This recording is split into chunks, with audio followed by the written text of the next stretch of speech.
وعلى آله وصحبه وأهل بيته ومن تبعهم أجمعين. أما بعد،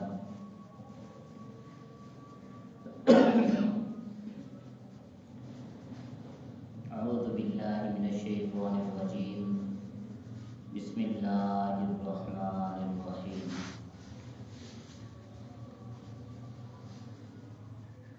والذين يؤمنون بما أنزل إليك وما أنزل من قبلك وبالآخرة هم يوقنون. آمنت بالله صدق الله العظيم وبلغنا رسول النبي الصادق الوعد الأمين.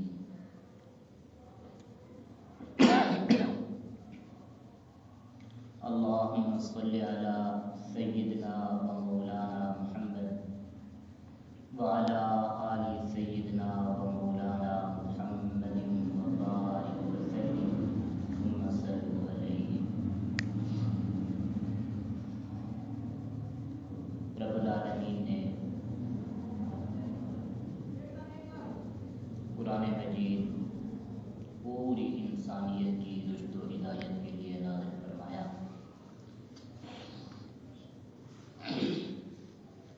اور خصوصاً متقین لوگوں کے لیے راہ ہدایت بنایا۔ اس وقت متقی دو قسم کے لوگ تھے، ایک وہ کہ جنہوں نے شرک کا زمانہ پایا، بعد میں طائب ہو کر مسلمان ہوئے اور تقوی اختیار کیا،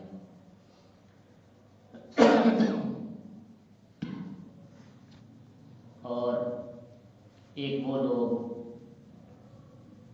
جو صاحب کتاب تھے،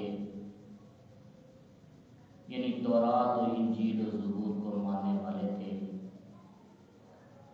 پھر اس شریعت پر عمل کرنے والے تھے۔ اس کے بعد انہوں نے نبی الخاتم صلی اللہ علیہ وسلم کا زمانہ پایا اور آقا کی غلامی اختیار کر کے متقی بن گئے۔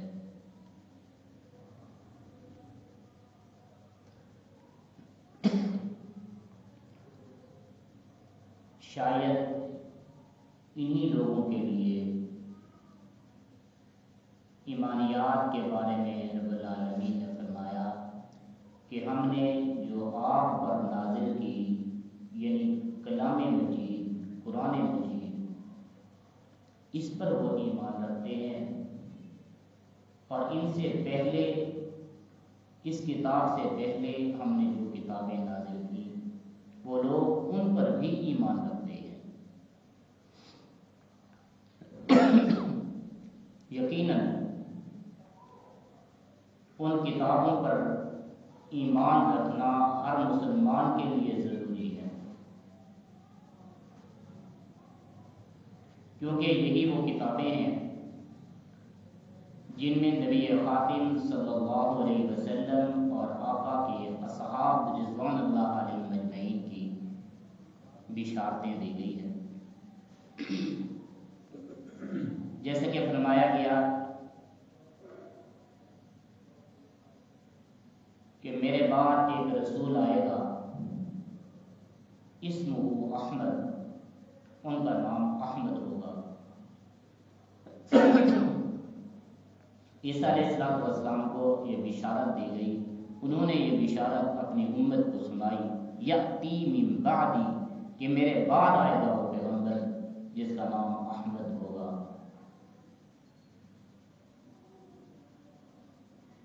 وہ جو صاحب کتاب تھے، نبی علیہ السلام کو جانتے تھے، اور یہ ان کا ماننا تھا کہ آخر ایک نبی آنے والا ہے جن کا نام احمد ہوگا، محمد ہوگا، وہ اللہ کے آخری رسول ہوں گے، ان کے بعد قیامت تک نہ کوئی نبی آئے گا نہ رسول آئے گا۔ لیکن آج جو لوگ ڈھنڈورا پیٹ رہے ہیں کہ ہم اہل کتاب ہیں، اہل کتاب ہیں،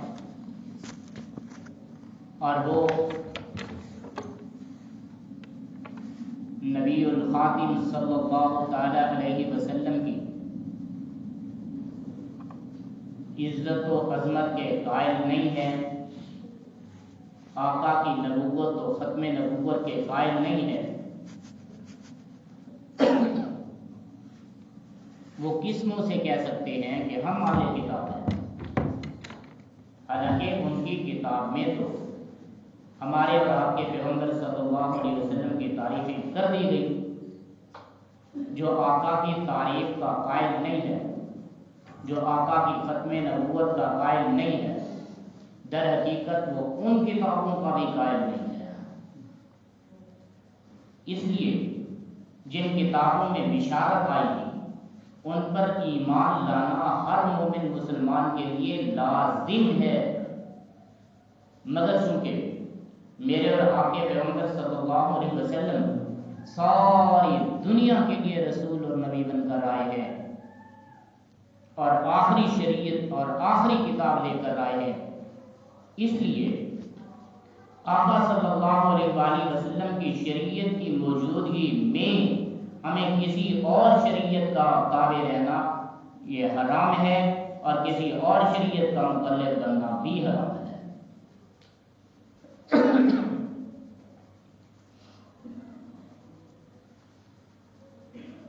اس کے ساتھ ہی ایک بات اور ارشاد فرما دی گئی، وہ تھی کہ بالآخرۃ ہم یوقنون، جو متقی لوگ ہوئے ہیں ان کی نشانی یہ ہے کہ وہ آخرت پر یقین رکھتے ہیں۔ توجہ چاہیے آپ کی، پہلے تھا یؤمنون، وہ ایمان رکھتے ہیں، یہاں یؤمنون نہیں، بالآخرۃ ہم یوقنون ہے کہ وہ یقین رکھتے ہیں آخرت پر۔ آخرت کا عقیدہ مذہب اسلام کا شروع سے لے کر آخر تک چلا آ رہا ہے اور آتا رہا ہے۔ چنانچہ جس طرح ہر پیغمبر اور رسول نے توحید و رسالت کی دعوت دی، اسی طرح انہوں نے عقیدہ آخرت کی بھی تبلیغ کی۔ آخرت کا معنی کیا ہے؟ معنی یہ ہے کہ جب یہ دنیا اللہ رب العزت کے حکم سے اختتام کو پہنچ جائے گی، سب چیز ملیا میٹ کر دی جائے گی، یہاں تک کہ نہ مکانات باقی رہیں گے، نہ مکین باقی رہیں گے، نہ آسمان باقی رہے گا، نہ زمین باقی رہے گی، للہ الواحد القہار، صرف اللہ زبردست کے علاوہ دنیا میں اور کوئی نہیں۔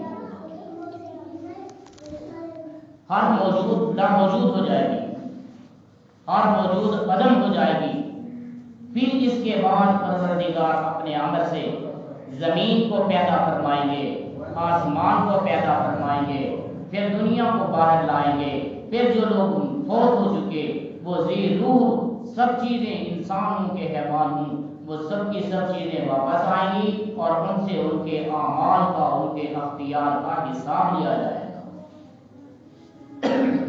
کہ ہم نے جو آپ کو بتلا دیا تھا کہ اس میں سچ کیا ہے، جھوٹ کیا ہے، اچھائی کیا ہے، برائی کیا ہے، پھر آپ کو اس پر اختیار بھی دیا تھا، پھر آپ نے علم ہوتے ہوئے اس اختیار سے کیا کام لیا کہ آپ نے نیکی کی یا گناہ کیے، آپ نے اچھائی کی یا برائی کی، پھر وہ ایک ایک چیز کو لایا جائے گا۔ من یعمل مثقال ذرۃ خیرا یرہ ومن یعمل مثقال ذرۃ شرا یرہ، جس نے ایک ذرہ کے برابر نیکی کی ہوگی وہ بھی اس کے سامنے لائی جائے گی، اور جس نے ایک ذرہ کے برابر گناہ کیا ہوگا، شر کیا ہوگا، وہ بھی اس کو دکھا دیا جائے گا۔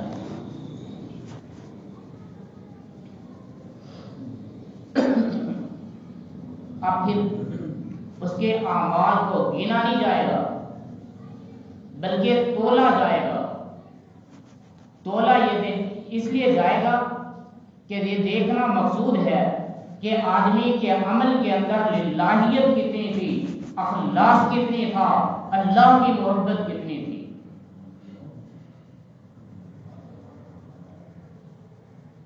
یہ وہ انقلابی عقیدہ ہے جسے ہر پیغمبر اور رسول نے اپنے ماننے والوں پہ پیش کیا ہے. جیسے کہ قرآن مجید میں ہے وَإِذَا قِيلَ لَهُمْ آمِنُوا قَالُوا آمَنَّا بِاللَّهِ وَبِالْيَوْمِ الْآخِرِ. لوگوں سے کہا جاتا ہے نا کہ ایمان لاؤ، وہ کہتے ہیں ہم اللہ پر بھی ایمان لائے ہیں، آخرت پر بھی ایمان لائے ہیں.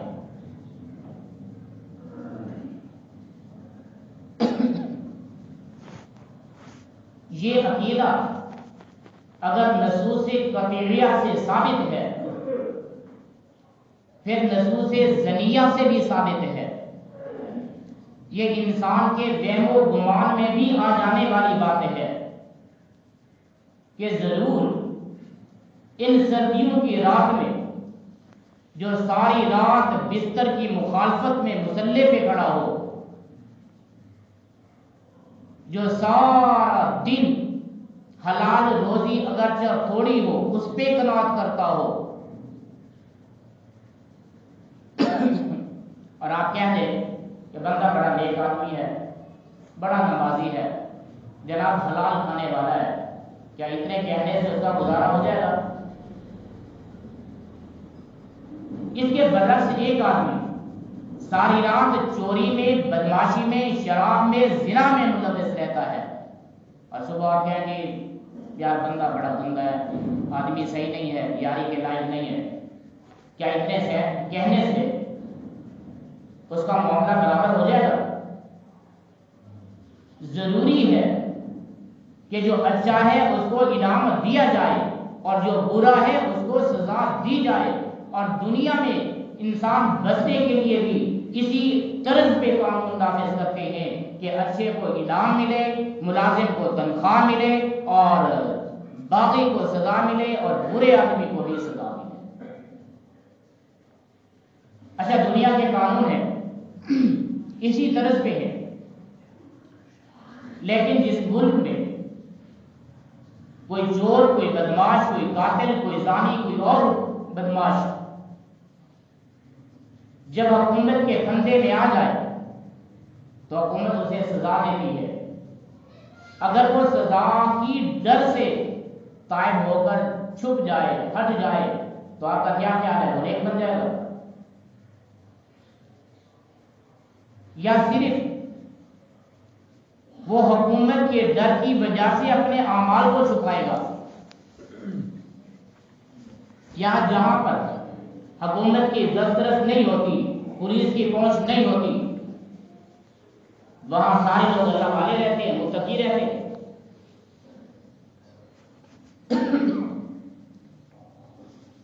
حکومت نے نظام تو بنائے ہیں لیکن یہ چلتے اس جگہ ہیں جب حکومت کا ڈنڈا ان کے سر پہ رہے اور موجود رہے. جب ڈنڈا ہٹ جاتا ہے تو حالات پھر بگڑ جاتے ہیں. مگر اسلام نے مسلمانوں کو یہ عقیدہ آخرت دیا. میں نے کہا یہ وہ انقلابی عقیدہ ہے جس پہ ایمان نہیں یقین رکھا جائے گا. ایمان کی ضد ہے انکار، اور یقین کی ضد ہے شک. یعنی انکار توحید و رسالت و قیامت کا انکار کرنے کے مقابلے میں کامیاب تو وہی شخص ہے جو ایمان لے آتا ہے، لیکن ایمان لانے کے باوجود بھی بندہ شک میں باقی رہے تو اس کا وہ مومن تو کہلائے گا، متقی تو کہلائے گا، لیکن اس کے عقائد میں شک کی بنا پر اس میں وہ کامیابی حاصل نہیں ہو سکتی جو صحابہ کرام نے حاصل کی تھی. اس لیے ارشاد فرمایا گیا کہ ہم یوں کی نون، ان کی کامیابی کا راز یہ ہے کہ وہ آخرت پہ پختہ یقین رکھتے تھے کہ کسی قسم کی شک کی گنجائش بھی باقی نہیں رہتی تھی. اور اسی عقیدے پہ عمل کر کے ہر عمل اللہ کی محبت میں کر کے، آپ کو معلوم ہے نا کہ عمل کوئی بھی کیا جائے دو وجہ سے ہوتا ہے، یا محبت سے یا خوف سے. یا محبت سے عمل ہوتا ہے یا خوف کی وجہ سے ہوتا ہے؟ آپ بڑے شہروں میں جائیں، دیکھیں چوک پر ٹریفک کا بڑا رش ہے، بے ہنگم ہجوم ہے، لیکن سارا ہجوم ایک ہی سیدھ میں جا رہا ہے، کوئی خرابی نہیں ہو رہی. کسی کو جلدی ہے تب بھی لائن میں ہے، کسی کو جلدی نہیں ہے تب بھی لائن میں ہے. اس کی وجہ کیا ہے؟ ایک سارجنٹ کے جرمانے کا خوف ہے، اور اسی خوف کی وجہ سے وہ ساری کی ساری عوام ایک ہی سیدھ میں جا رہی ہے. اور آؤ وہ 70 سال کا بوڑھا جسے دن کو بھی سردی لگتی ہو، وہ رات کو ٹھنڈے پانی سے وضو کر رہا ہے، بستر پہ ہٹ کر مصلے پہ کھڑا ہے اور سجدے میں ہے، سبحان ربی الاعلی سبحان ربی الاعلی سبحان ربی الاعلی کہتے کہتے اس کی آواز رنگ جاتی ہے، مصلی اس کی آنکھوں سے تر ہو جاتا ہے. بتاؤ اس کو کس چیز نے یہاں پہ کھڑا کیا؟ اللہ رب العزت کی محبت میں.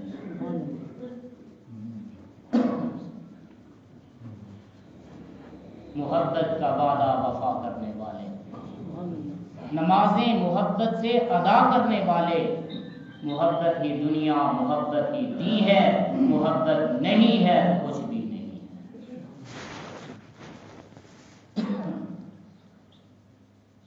ان مومنین کرام کی شان کی کہ اللہ سے محبت کمال کی رکھتے تھے، رسول اللہ کی محبت کمال کی رکھتے تھے. پھر یہ تھا کہ محبت کے ساتھ ساتھ آخرت کا خوف بھی تھا، ہر عمل محبت میں کرتے تھے، لیکن پھر ڈرتے بھی تھے نہ جانے یہ قبول ہوا ہے کہ نہیں ہوا ہے. بالآخرۃ ہم یوقنون، ان کا آخرت پہ پکا یقین تھا، شک کی گنجائش نہیں تھی. یہی وجہ ہے کہ انہوں نے آخرت کے عقیدے کو اپنے دل میں پالا، پھر آخرت کے عقیدے کے مطابق اپنے اعمال کو سر انجام دیا.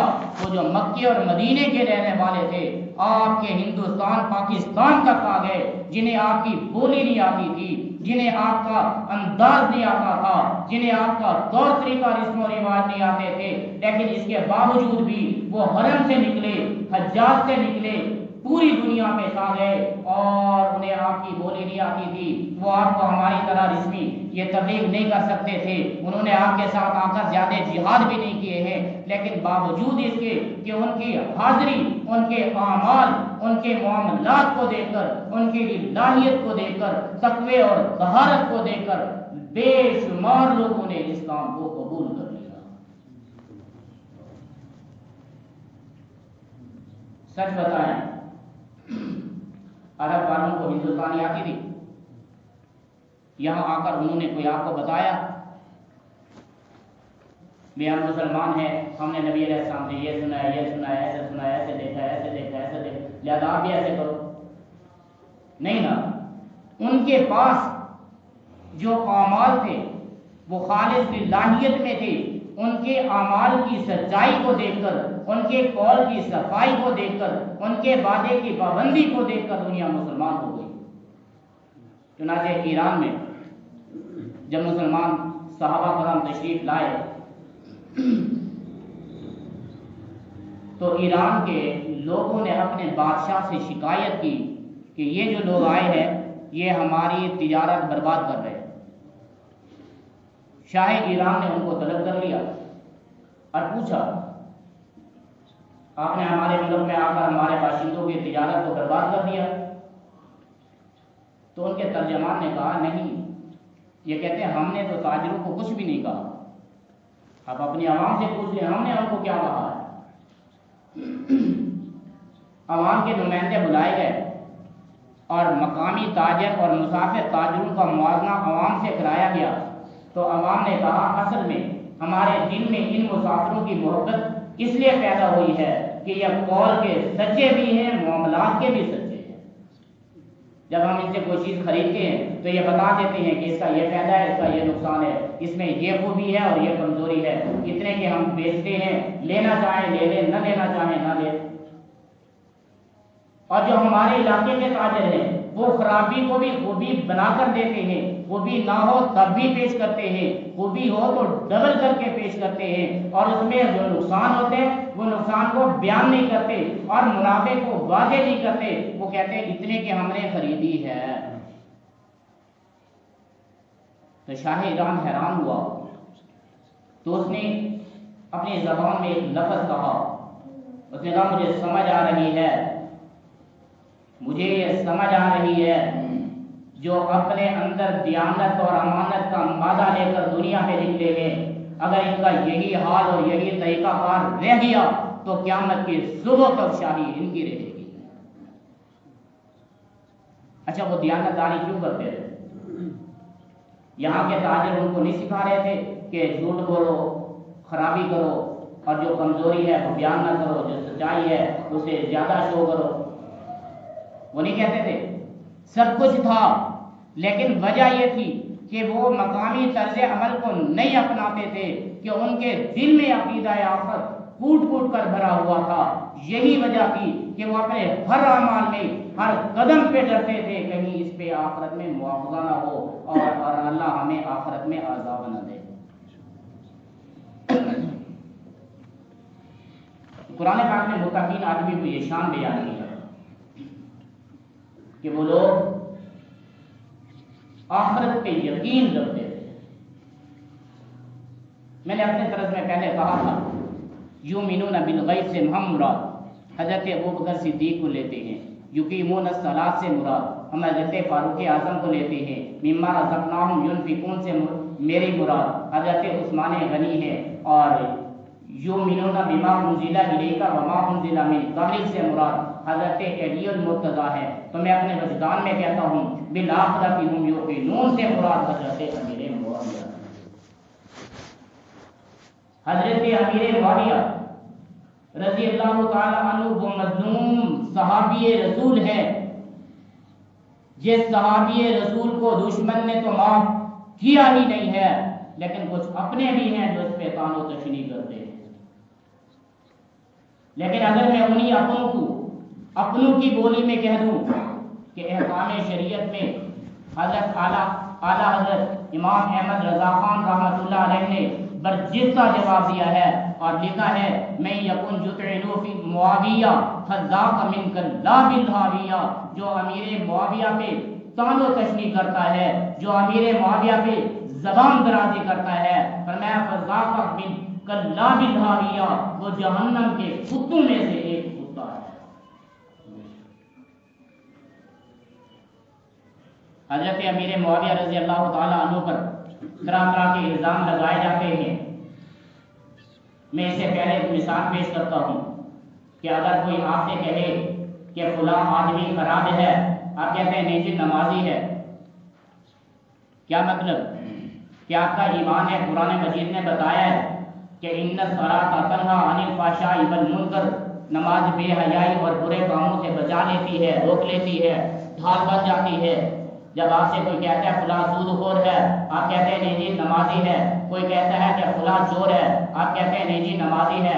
کوئی کہتا ہے کہ فلاں آدمی تو بے حیا ہے، آپ کہتے ہیں نہیں نمازی ہے۔ کوئی کہتا ہے فلاں آدمی ظالم ہے، آپ کہتے ہیں نہیں جی نمازی ہے۔ یعنی اگر وہ نماز پکی پڑھنے والا ہے تو اس کا مقصد یہ ہے کہ وہ چور نہیں ہو سکتا، بدماش نہیں ہو سکتا، زانی نہیں ہو سکتا، شرابی نہیں ہو سکتا، کہ نماز اسے ہر برے معاملات سے بچا کے رکھتی ہے۔ تو قرآن مجید نے جناب امیر معاویہ رضی اللہ تعالی عنہ کے لیے یہ بالآخرۃ ہم یوقنون فرما کر ایک کفر کا راستہ بند کر کے دیا ہے۔ جو یہ کہتے ہیں کہ مولا علی سے لڑے تھے، قرآن کہتا ہے نہیں بالآخرۃ ہم یوقنون، انہیں آخرت کا ڈر تھا، وہ مسلمانوں سے ظلم نہیں کرتے تھے۔ تم کہتے ہو کہ حضرت علی رضی اللہ تعالی عنہ کو انہوں نے خلافت چھین لی تھی، حضرت امیر معاویہ کی خلافت کو آپ غاصبانہ کہتے ہیں۔ قرآن کہتا ہے نہیں بالآخرۃ ہم یوقنون، جو لوگ آگے بڑھ کر کہتے ہیں کہ وہ خلیفہ راشد نہیں تھے، قرآن کہتا ہے بالآخرۃ ہم یوقنون،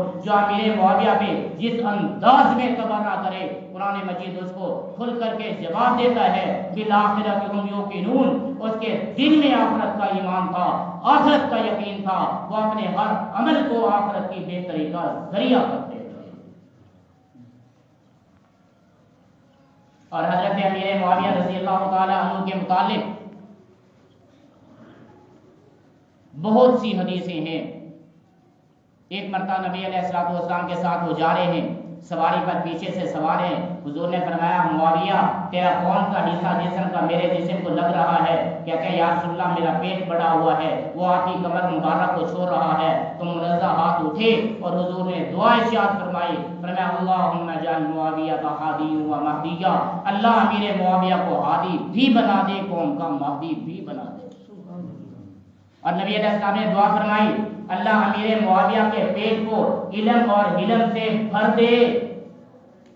میں 20 حدیثیں سنا سکتا ہوں امیر معاویہ کی شان میں، لیکن اس سے بڑھ کر قرآن مجید کی آیت ہے کہ قرآن مجید کو لکھنے والے ہیں، کاتب وحی ہے، کاتب رسول ہے، منشی رسول ہے، محبوب کے خط لکھتے ہیں، محبوب کے رازدار ہے۔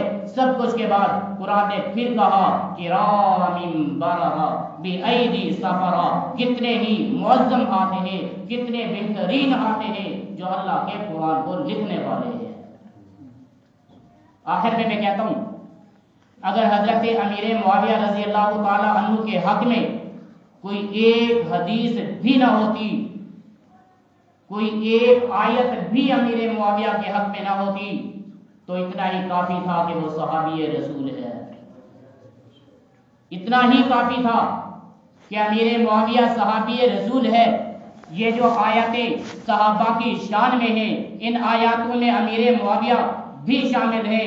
آگے بڑھ کر قرآن پڑھیں گے اولئک هم المفلحون، اولئک هم المتقون، اولئک هم الراشدون، اولئک هم الفائزون، اولئک هم المفلحون حقا، اولئک هم المؤمنون حقا۔ یہ ساری آیاتیں جس طرح پورے صحابہ کی شان کو بیان کرتی ہیں، ان صحابہ کرام میں سے ایک صحابی امیر معاویہ بھی ہیں۔ میں سب چیزوں کو ہٹ کر اتنی کہہ رہا ہوں کہ امیر معاویہ کی شان کو سمجھنا ہو تو اتنی ہی کافی ہے کہ وہ صحابی رسول ہے۔ اور سمجھے کہ صحابی رسول کسے کہتے ہیں؟ صحابی رسول وہ ہے جن پہ اللہ نے دین اسلام کو کامل کیا اور وہ غلطیوں سے مبرہ ہو گئے، گناہوں سے پاک ہو گئے، لیکن ان سے اگر کہیں کوئی غلطی صادر ہو گئی تو پھر وہ بھی امت کی ہدایت کی سبب بنی۔ ہم صحابہ کرام کے اعمال کو ان کی خوبصورتیوں کے سمیت مانتے ہیں اور ان کی غلطیوں کے ساتھ مانتے ہیں۔ اگر صحابہ غلطی نہ کرتے تو ہمیں قانون کیسے سمجھ آتا، شریعت کیسے سمجھ آتی؟ صحابہ کے دور میں جو رمضان المقدس فرض تھا اس میں دن کو بھی روزے فرض تھے اور رات کو بھی روزے فرض تھے، یعنی وہ فجر کو سحری کرتے تھے اور مغرب کو افطاری کرتے تھے۔ جس طرح فجر اور مغرب کے درمیان کھانا پینا اور دیگر معاملات ان کے لیے حرام تھے، اسی طرح مغرب سے لے کر فجر تک بھی معاملات ان کے حرام تھے اور کھانا پانی بھی حرام تھا۔ ایک صحابی رسول سے غلطی ہوئی، وہ رات کو اٹھ کر جذبات کے عالم میں اپنی بیوی کے پاس چلے گئے، صحبت کر لی، قرابت کر لی، روزہ ٹوٹ گیا۔ ان کی پاکیزگی قلبی دیکھو کہ وہ صبح رسول اللہ کی خدمت میں آئے کہ اللہ کے رسول رات مجھ سے غلطی ہو گئی اور میں روزہ توڑ بیٹھا۔ یہاں تو یہ ہے کہ ہم گناہ پہ گناہ کرتے ہیں پھر جری ہو جاتے ہیں اور اس پہ خوف بھی نہیں ہوتا۔ قرآن کہتا ہے بالآخرۃ هم یوقنون، ان کا عقیدہ آخرت پہ یقین پختہ تھا، اس لیے وہ صفائی کے لیے محبوب کے قدموں میں آ گئے۔ جب آ کر حضور علیہ السلام سے عرض کی کہ رات مجھ سے روزہ قضا ہو گیا، ٹوٹ گیا، مجھے کیا کفارہ دینا ہے، مجھ پہ کیا جرمانہ لگے گا؟ اور تو اور میں ہوتا تو 60 روزے رکھنے واجب تھے، یا پھر مسکینوں کو 60 مسکینوں کو ایک ٹائم کا پیٹ بھر کے کھانا کھلانا واجب تھا۔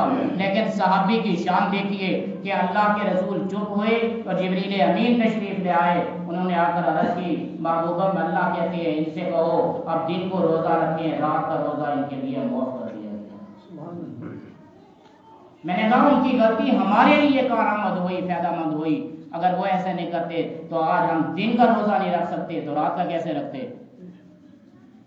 ہم صحابہ کو غلطیوں سمیت مانتے ہیں اور صحابہ کا مقام مانتے ہیں۔ صحابہ کا مقام یہ ہے کہ اگر ہم غلطی کریں تو ہمیں سزا لاگو ہوتی ہے، صحابہ غلطی کریں تو سزا نہیں ملتی، رب قانون کو بدل دیتے۔ تو ان کی عظمت ہے کہ جس طرح وہ ایمان باللہ و رسولہ میں پختہ اور صادق ہیں، اسی طرح بالآخرۃ ہم یوقنون میں پختہ اور صادق ہیں۔ اللہ رب العزت ہمیں ان صحابہ کرام نفوس قدسیہ جماعت قدسیہ کے مطابق اللہ ہمیں عمل کی توفیق نصیب فرمائے اور ایمان انہی کی طرح عطا فرمائے۔ وما علینا الا البلاغ۔